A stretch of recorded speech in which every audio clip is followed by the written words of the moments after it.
right? So about 1,000 years before the birth of Christ. And some scholars would believe and would say, and truly so, some scholars would believe and say that the book of Song of Solomon is allegory. And what it shows us is the relationship between God and his people. The love relationship between God and his people. And that is true. But then some scholars also say, no, when we read a book of the Bible, we read it at face value, right? And that's what we're going to do this next couple of weeks. We're going to read it at face value in showing us the relationship between wife and husband and people dating and people looking for someone and people falling in love, people being in love and people sometimes being out of love, right? That is what we're going to be doing. And you might be sitting here, you might watch this, and you might ask yourself right now, why? You might even say to yourself right now, that's kind of not why I'm coming to church, man. I want the holy stuff. Right? I want the holy stuff. Teach me about the anointing.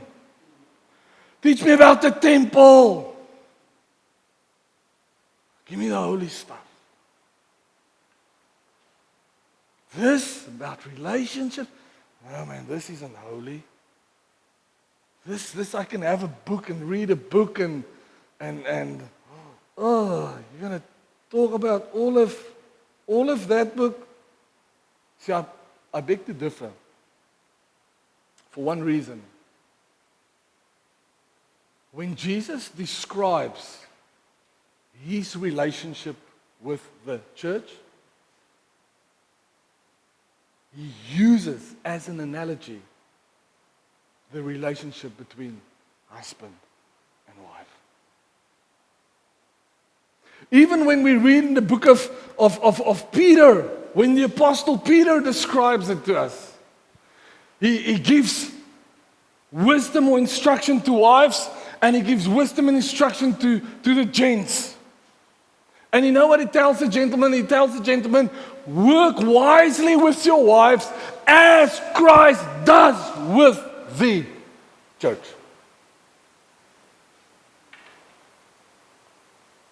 So if you may be thinking this morning, this isn't holy, this isn't important, let me tell you, it really, really is.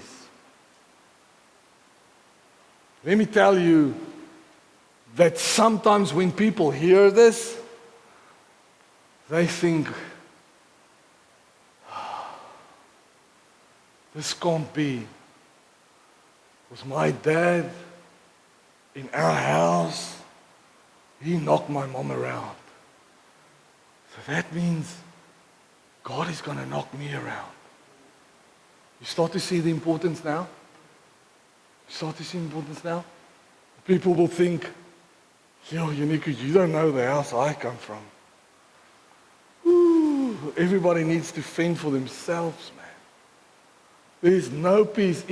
Is that what the church is going to be? Is that what you're telling me? That is the relationship and what it's supposed to be like? So it is time. It is time we rectify the story that's out there. And why not? Why not? If your picture of marriage and of relationship is skewed, then it means it's going to be looking like what the world tells you it looks like. You know what the world tells us marriage looks like? It says more than half of marriages ends in divorce. Of the little bit less than half that still remains, people stay together not because of love, but because either they say it is viable for the kids, or it's viable for our finances, or just don't have a place to go. So if you want to be as broken as the world, do what the world does. I want to bring you, if you're watching this, and if you're listening to this, I want to bring you an alternative from the Bible. How God says marriage should look like. So hold on tight. Sê gou vir die persoon langs jou, hang on. If it's your spouse, say hang on. If it's not your spouse, say hang on. No, if it's not your spouse, tell the person, look at your spouse and say hang on. Wat my vrou, hang on. This morning, we're going to be talking all about attraction. And in the coming weeks, we're going to be looking at pursuing, why it's important we pursue one another. Even as married couples, why it's important we pursue one another. We're going to be looking at conflict, the right types of conflict. Some people just have not learned how to deal with conflict, man. We're going to be looking at, I'm not going to tell you which Sunday, because I know some of you are going to be scum and you're going to stay away. But we're going to talk about the honeymoons. Honeymooning. Where's all my married people at? Yeah. For today, we're going to talk all about attraction. All about attraction. And let me kick it off right off the bat. So, you know, in the older days, the time I even came from, you sort of saw someone and you kind of liked the person and, you know, you kind of did your thing. These days you can do it online as well.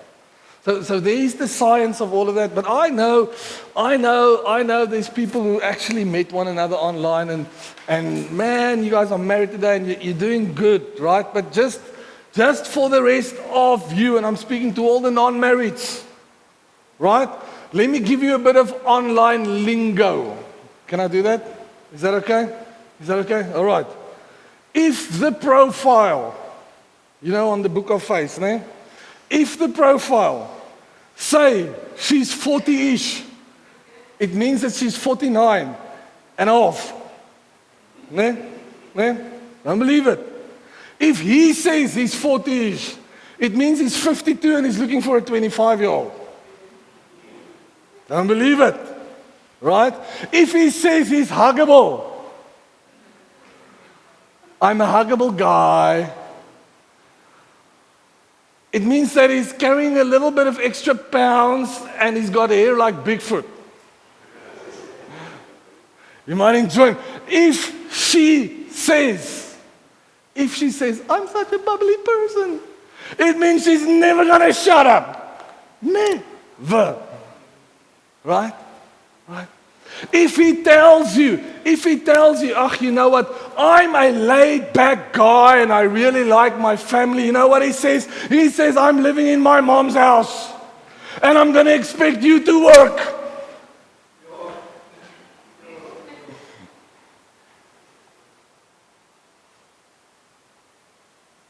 If she says, I'm an independent woman, it means she's got control issues. She will dominate you and you will like it.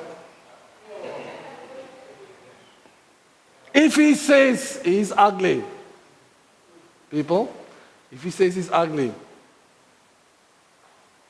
he might be good looking. But if he says he's average, that probably means he fell from the ugly tree and he hit every branch on the way down. What am I saying? Old school attraction is better. You can do your internet thing, it's okay. Bring him over to church, but be careful. Okay, now that was just a joke. I need to make my dad jokes. You know that's who I am, what I do. This morning we're going to talk all about attraction.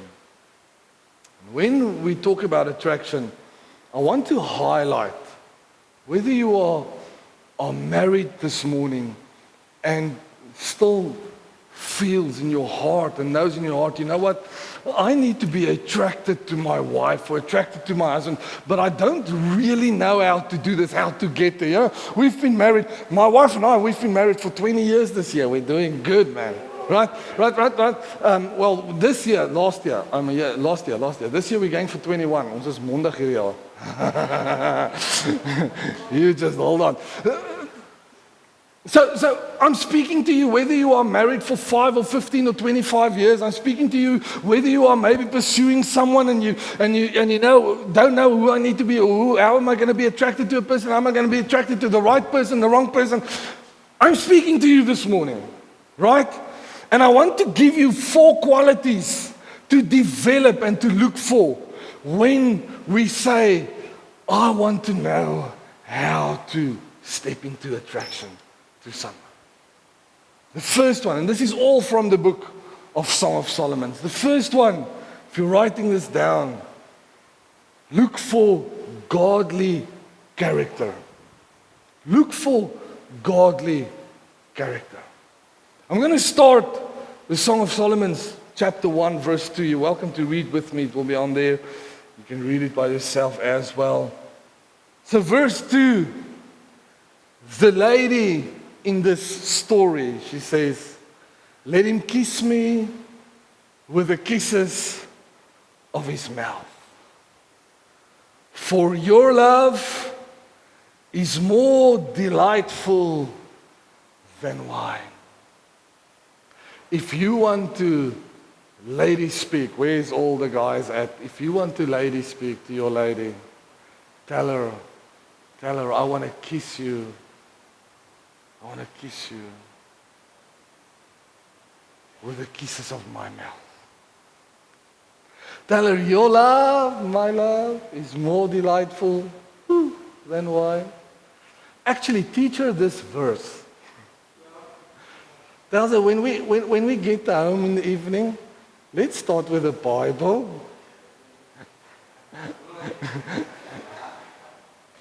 You'll get it. Verse 3, look at what verse 3 says. Verse 3 says, pleasing is the fragrance of your perfumes. Your name, your name is like perfume poured out. No wonder the young women love you. You see, in 1,000 years before Christ, perfume was a rare commodity. Very rare. They made it from olive oil and other ingredients, and you had to save for it. You couldn't just go and buy it. Right? So it had to be priority for you to smell nice. Can I go one step further? 1,000 years before the birth of Christ, more or less 3,000 years ago, there were no running water. Taking a bath wasn't a daily occurrence. Taking a bath wasn't an occurrence even weekly or monthly for regular people.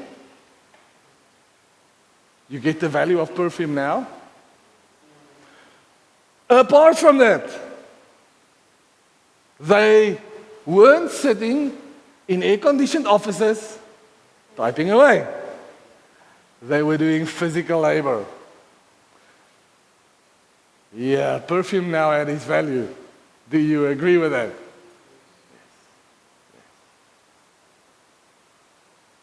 And she says, not only do I experience this fragrance, but your name runs ahead of you like this fragrance. It is pleasant. When people speak of you, it is pleasant. When they speak of your character, they speak of a good character.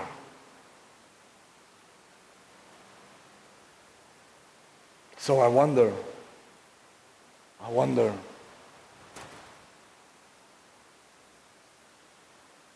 How do people, and you yourself even, speak of your character? And especially ladies. Ladies will tell me a lot of times, you know what? I don't know what's wrong. I can't help it, but I always seem to attract the same kind of guy. I always seem to attract the wrong kind of guy. I always seem to attract,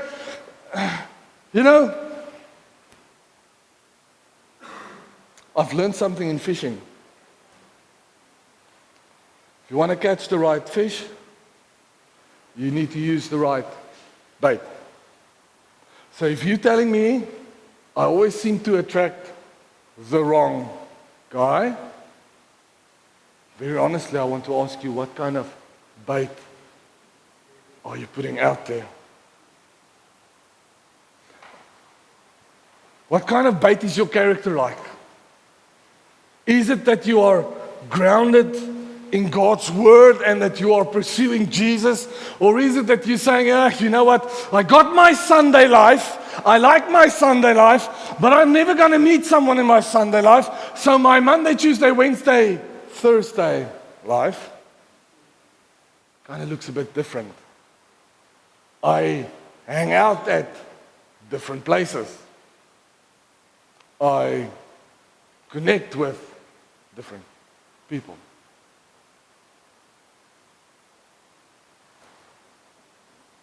You see, when she speaks about her prospect, when she speaks about her attraction, she says a couple of things. She says, I love how you are pure and fragrant, and the character you have is a good character. You know how I know that? Because even the other woman speaks like that about your character. And the ladies will help me out, because the ladies talk between themselves. Ne? When the guy arrives, you might think your name is okay. I promise you, they will tell one another of your future past and present tense. Ne? Kyk hoe skit sy elke op, ne? Yeah.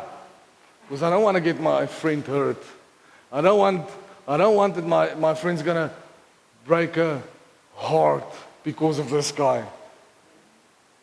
She says, you know what, even the other young ladies I spoke to, they say, man, this guy's got a great character. So pursue someone with godly character. How do you do that? By pursuing godly character. By pursuing godly character. Marriage, Andy Stanley says this, and it's actually amazing. Marriage is not so much about finding the right person as it is about being and becoming the right person. Oh, I want to change my husband. Oh, I want to change my wife. You know, if my wife and my husband... No. Marriage is that dance where you say, I'm going to be better for the one I love. This is how I will attract her, or this is how I will attract him. You become the person that you are looking to be looking for. Can I say that again? Become the person who you are looking to be looking for. Oh, I'm looking for a godly guy. Start becoming a godly girl. Oh, I'm looking for a godly girl. Start becoming a godly guy. Oh, I'm looking for a godly wife. Start becoming a godly husband. Can I give the example the other way around? Oh, I'm looking for a godly husband. Start becoming a godly wife.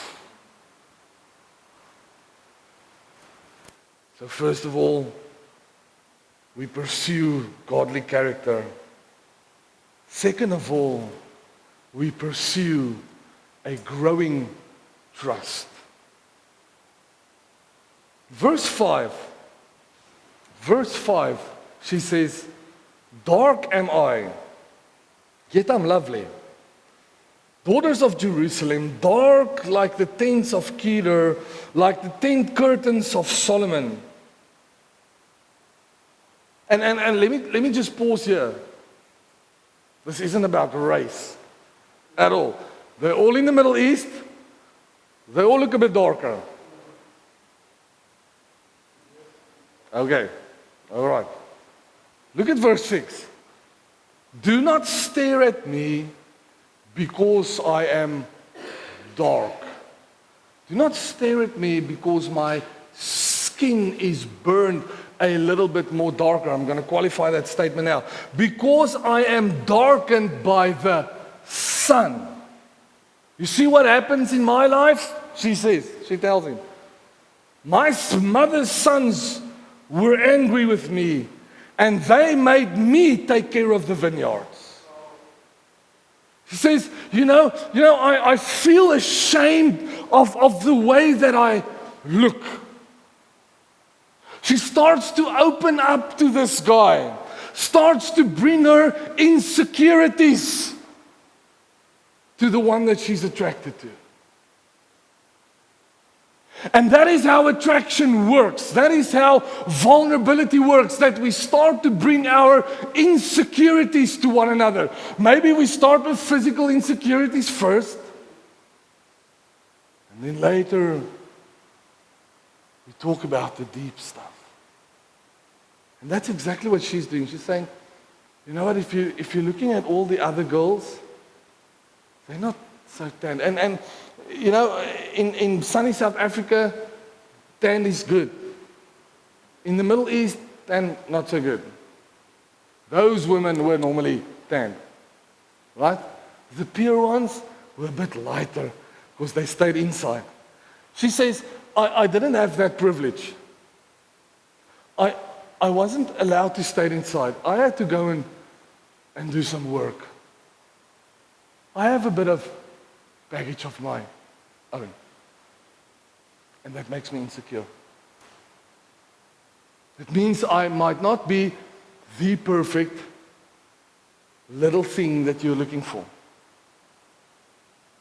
I've got some of my yesterdays and my last years.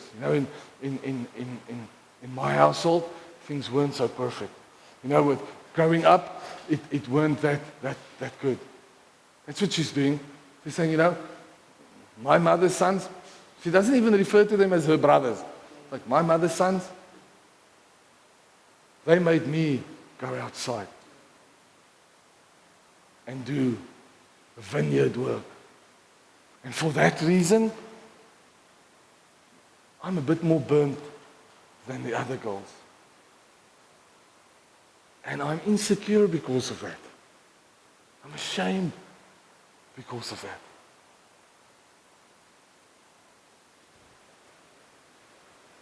And I want you to see what he does.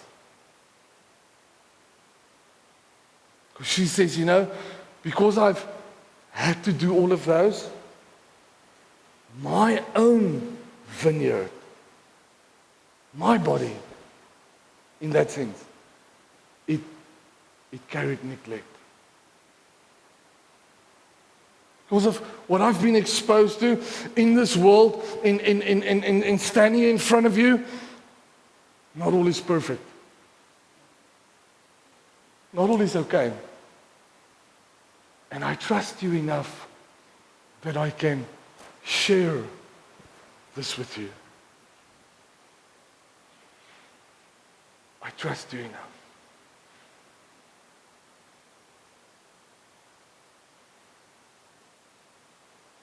And as we read further, and we're going to have a look at it just now, we see that he doesn't shun her. He loves her insecurities.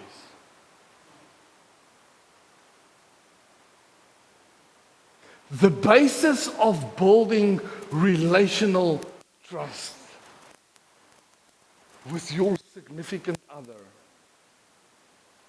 is loving every part of them, even their insecurities. Might be physical first. The emotional stuff is going to come out. The deep stuff is going to come out.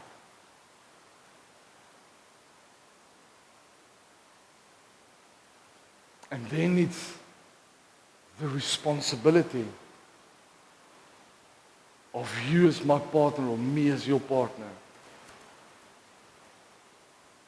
So I'll cover you.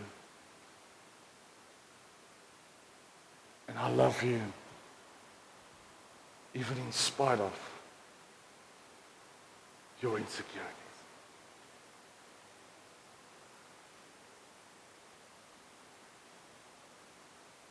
So number one, we find attraction through building 4 qualities. The first quality is godly character. Second quality is growing trust. The third quality is higher standards. Living and keeping myself to a higher standard. Verse 7 says, tell me, you whom I love, where you graze your flock and where you rest your sheep at midday. Why should I be like a veiled woman beside the flocks of your friends? And let me give you a bit of history here again. When she refers to the veiled women that are there where you tend your flock and where you are and when you do your business, those other girls. So specifically, when the Israelites refer to a veiled woman would be a woman who would hide her face, hide her identity. Why? Because she gave love for favors. And people shouldn't know who she is. Right? So she says, I want you to understand something. I'm not going to be one of those girls who would exchange my love for a favor, or for money, or for riches, or for just getting to know you, or for... She says, you know what? I live at a higher standard. If you want what the other girls have, then you better go to where the other girls are. But here it's different. Here it's a higher standard. And in attraction,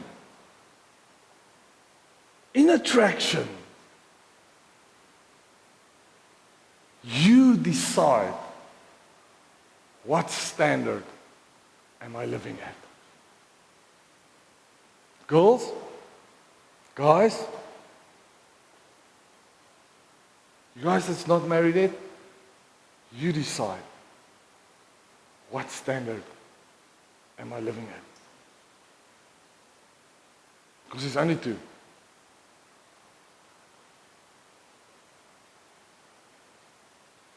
There's only two. It's either we're going to be different than the world, we're going to wait until we are married. People are going to think we're funny, we're strange, we're different. And that's sort of okay. Because if you look at the world, what the world seems to be normal doesn't work anyways. What the world keeps as normal is broken. No, you have to have a test drive first. Really? No, how can you know how someone, if you haven't even lived together? Really? We have to decide whether the Bible is our standard or whether the rest of how everyone does it is our standard. Is it godly attraction? And is my standard higher or not? It's that easy. It's that easy. And I'm not coming to you from a high and mighty place. I'm really not.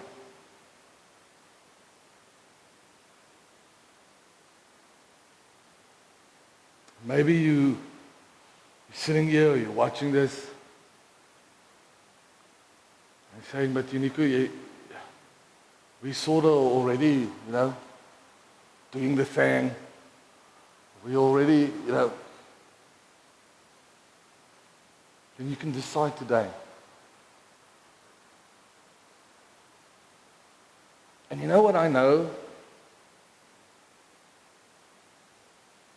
about God is that He's so faithful to forgive.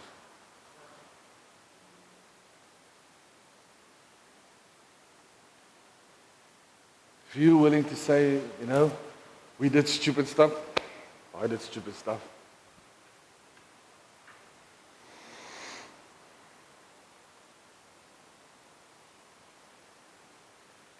But I can come to you, Lord, and I can ask you, please forgive me. Please cleanse me with your blood. I want this relationship I am pursuing, this attraction I am pursuing, I want this to be holy.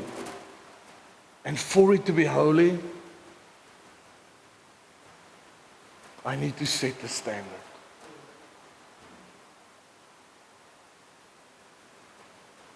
And no matter where you are in that relationship, until the day you get married, you can still go and say, Lord, please just forgive me. I want to set a different standard. You see, we can either sin together or we can honor God together. But we can't do both. Can't just be business as usual and then expect God to bless our relationship. Kind of doesn't work that way. The fourth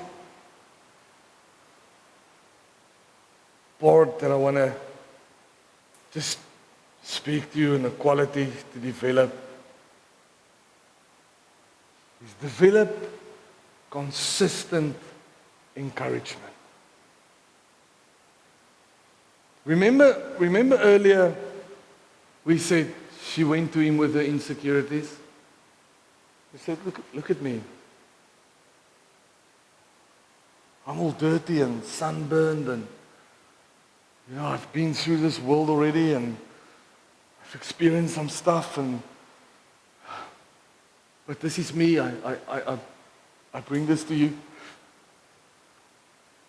Look at what his answer is. He says, he says, I know we're going a bit deep today. He says, I liken you, my darling, to a mare among Pharaoh's chariot horses. And I'm sure some of you are saying right now, that is the least attractive thing anyone has ever said. He tells her she looks like a horse. And you are telling me that is attractive. So I feel I need to clarify a little bit.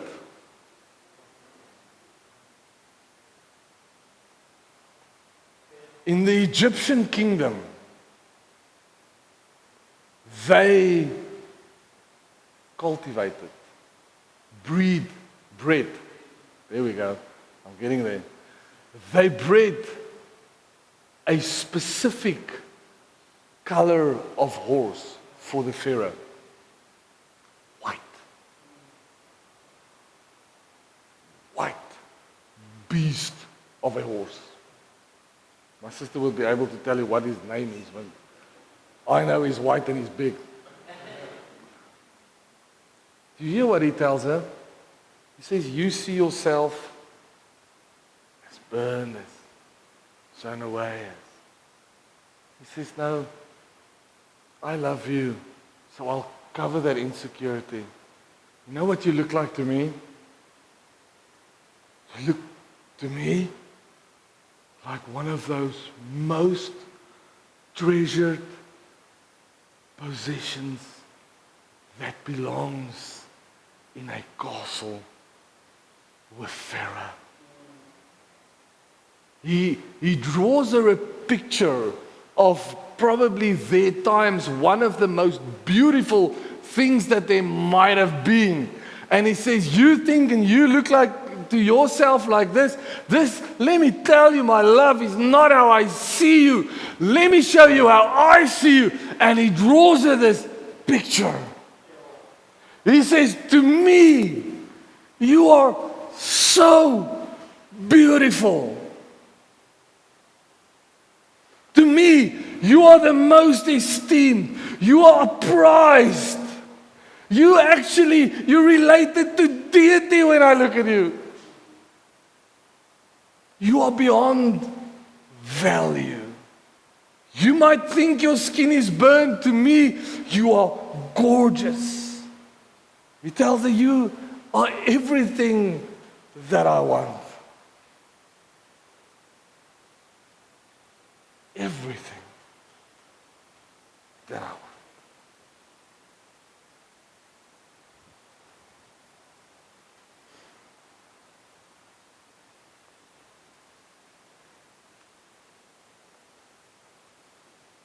During the course of our 20 years, I want to highlight just 2 or 3 things briefly.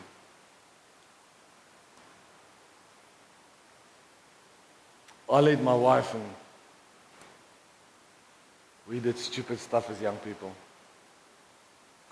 We were just married, living in a 1-bedroom flat with a baby. We had our own struggles.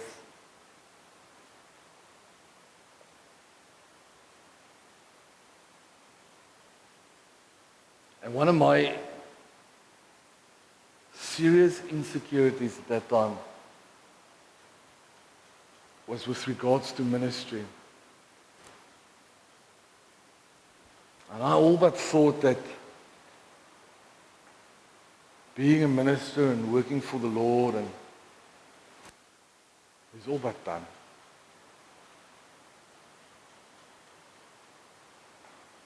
And like most young couples, we didn't communicate that well. We just knew we loved one another. We knew we had this big brown-eyed baby. Someone gave us advice and said, I want you to write a letter to one another. I wrote her a letter. She wrote me a letter. And in that letter, about 19 or 18 years ago,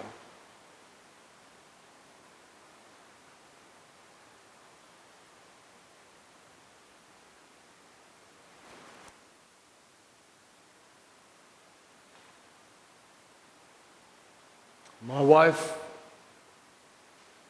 not only acknowledged the call of God in my life,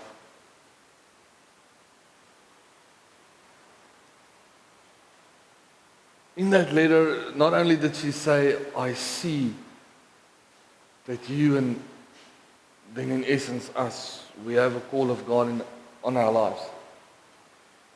But I'll stand with you in that call. And you might not get the importance of it. And I, at that stage, didn't even get the importance of it. But through the years, she shared with me her insecurity with regards to church life.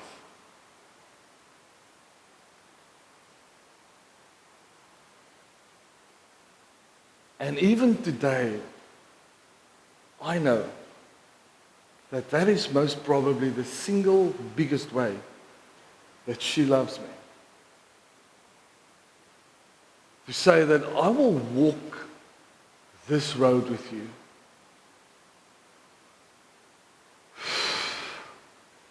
Even though I've seen the bad side of where this road can take us.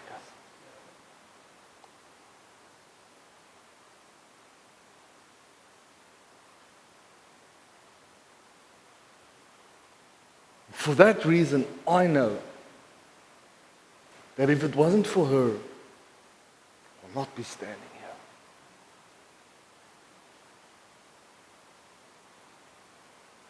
If it wasn't for her faithfulness, for her love, for her speaking into my life, there's no way this guy will be standing here. You see, she loved me through my insecurity.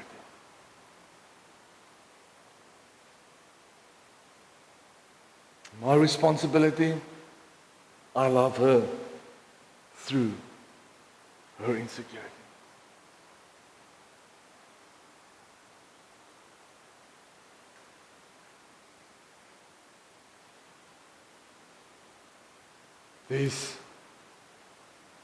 I'm not talking about bad things.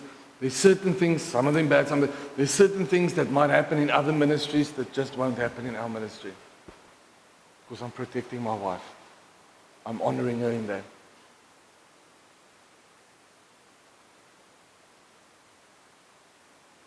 Certain roads we just don't walk. Certain things we just don't do. Because as she loves me, I love her. And my first responsibility after Jesus is towards her and my kids. Not towards my work, not towards this church. It's towards her. And if I don't get that balance right, I will never have this balance right.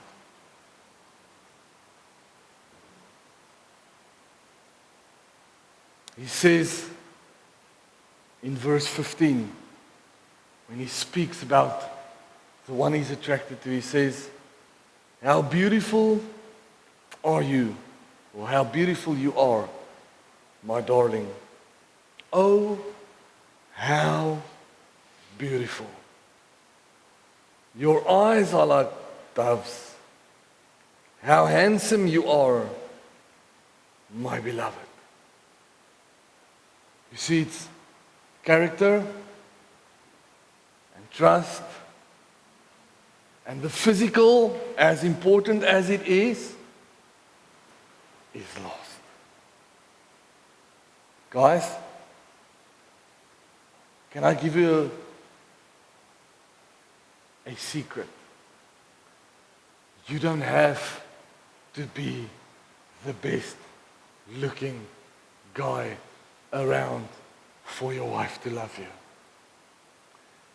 Can I give you a secret?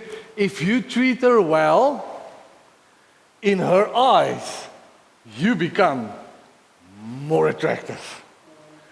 Let me give you the secret. That is the secret sauce. If you treat her well, I promise you, in her eyes, to her, You don't have to be the hottie with the body. Treat her well, man. Treat her well, and you will see the results.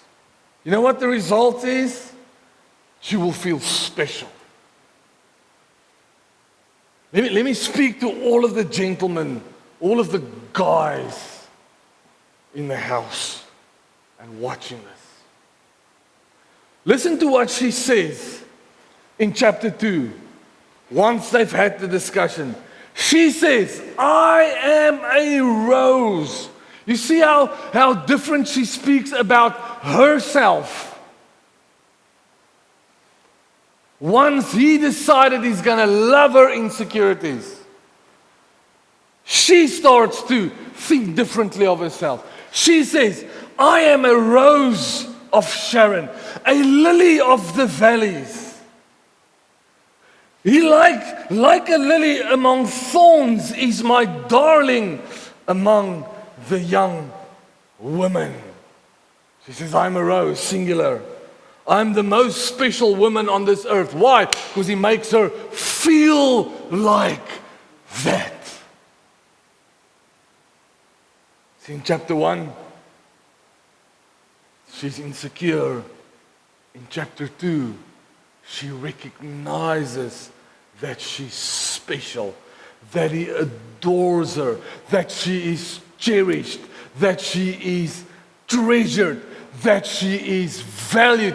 And you know what that does?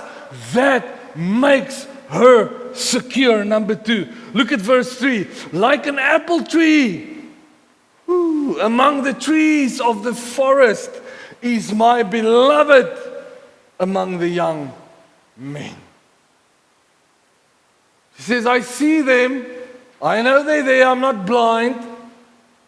But there's the one. He looks like an apple tree among the other trees. He pretty, man. He nice, man. He good to me, man. Come on. She says, I delight to sit in his shade. What did the parents and her brother and everyone made her do? Made her go work in the sun. She said, you know what, my husband, you bring me to a place, and it's not about physical work, get what I'm saying. You bring me to a place where I feel safe and where I feel secure, because I'm sitting under your shade. I can heal there. I can be restored there. This skin that was burned can be restored to what it should look like. I'm speaking to the husbands. I'm speaking to the guys. She's saying, I get protection from you. As a husband, married guys, as a future husband, you guys that's dating, there's 3 things you need to be. You need to be a pastor, a provider, and a protector of your house. His fruit is sweet to her taste. The fruit you bear as a husband are not for yourself. It is for the one who sits underneath your shade. And get me again, it's not about money. You can make more money than he does. As guys, we should stop feeling so insecure about that. It's about the leadership that you take in your house. Are you the one who provides direction? Why is that important? Because it gives her safety. She sits in your shade. She feels secure. If she has to provide leadership, and you just sitting there in the corner or running to your man cave or shutting the window or driving away, or she's not sitting in your shade. She has to fend for herself. You set the tone in your house. You set the tone, guys that's dating, in your relationship. These are the kind of people that we are. This is what we do. In your house, these are the kind of people that we are. This is what we do.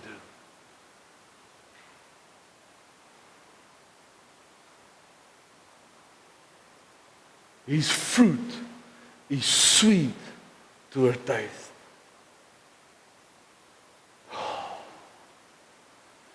If we read it like this, now we understand when Jesus says, I am the groom,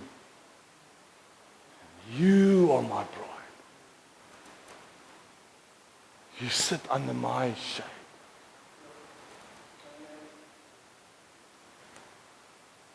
Husbands, cultivate a house where your wife, where your kids can be safe. This is what happens when you do. This is what happens when you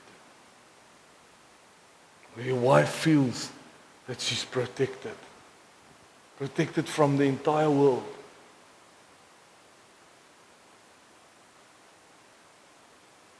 Let me say, let me go there for a moment. In our house, our room is our sanctuary.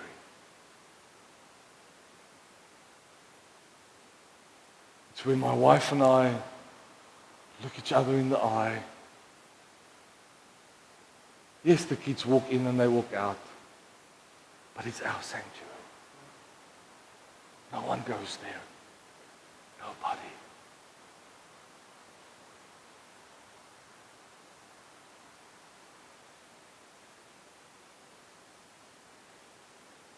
Have you created a sanctuary for your wife in your house? A place that she's protected from the world, from friends even, from family even, where she can just be.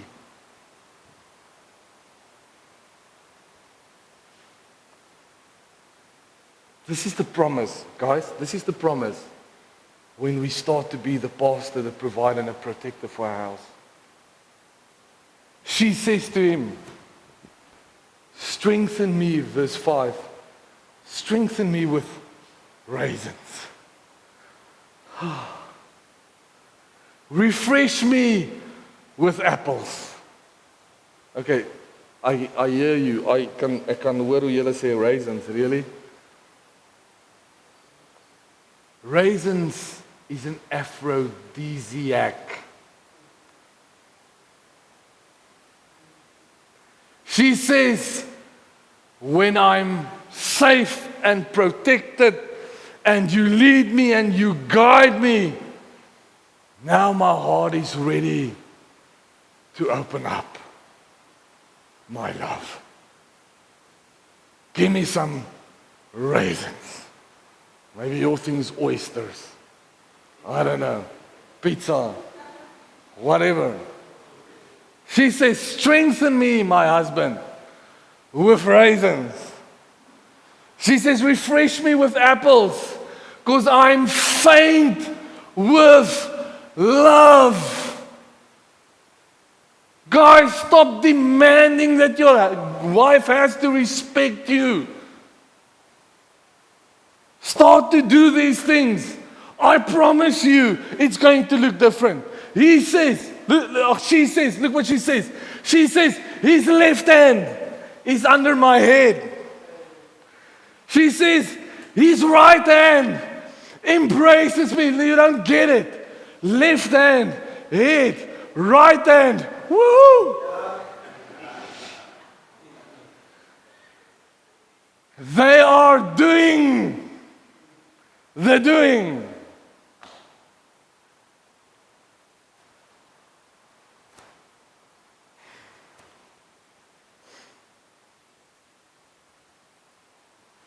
when you're ready to give yourself to your wife, your partner, guys, you will experience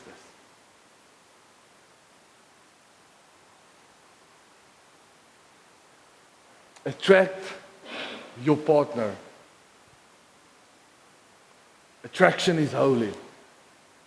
Attraction is godly. And if you've been married for a month, 21 years, or beyond, attraction is necessary. The devil tells us it's okay. You know what? At a certain stage, you just become roommates. You do you, I do me. We just. The intention of this book is not that. It's not that. There's so much more. There's so much deeper.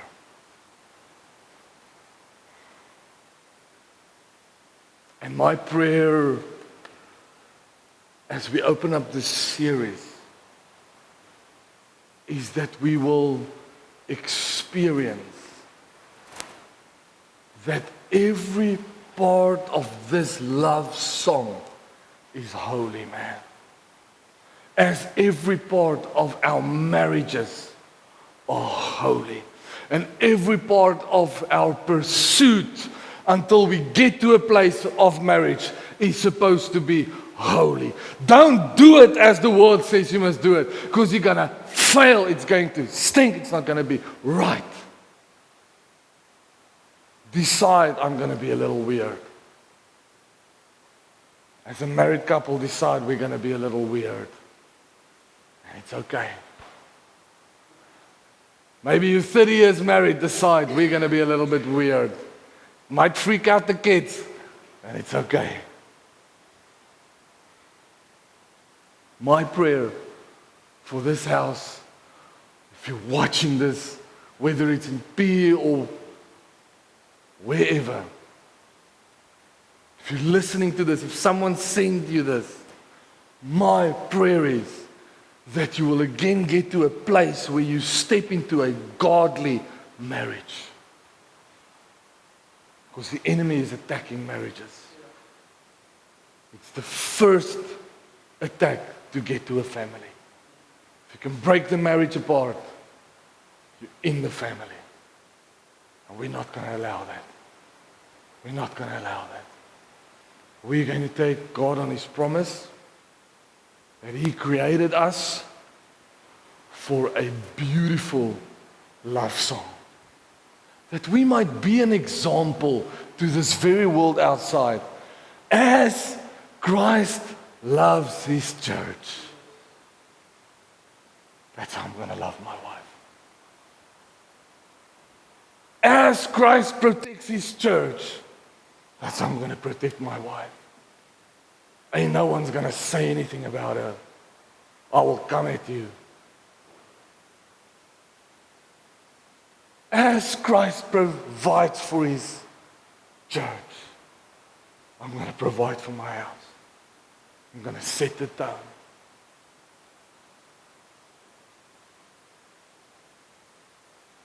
I'm going to stand up. I'm going to do the godly thing.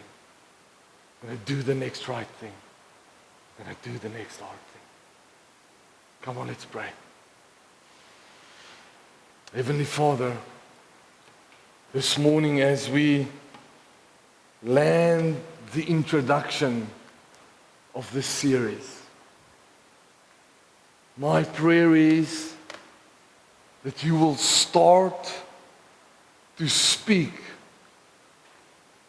and speak into relationships and speak into hearts and speak into marriages and speak into couples who are pursuing one another. And that we will experience, Lord, that we will not do it as the word says. This world says we need to do it and we need to have our relationships. But no, we will look at your word, your holy word, We will start to pursue one another. We will make ourselves in a godly way attractive so that our spouses and our prospective spouses finds us in a godly way attractive. And we will become the marriage that you and your word have envisioned us to become. This series is not just a Valentine's thing. No, Lord, I pray that this series will strengthen our relationships and our family structures in the name of Christ Jesus. Amen.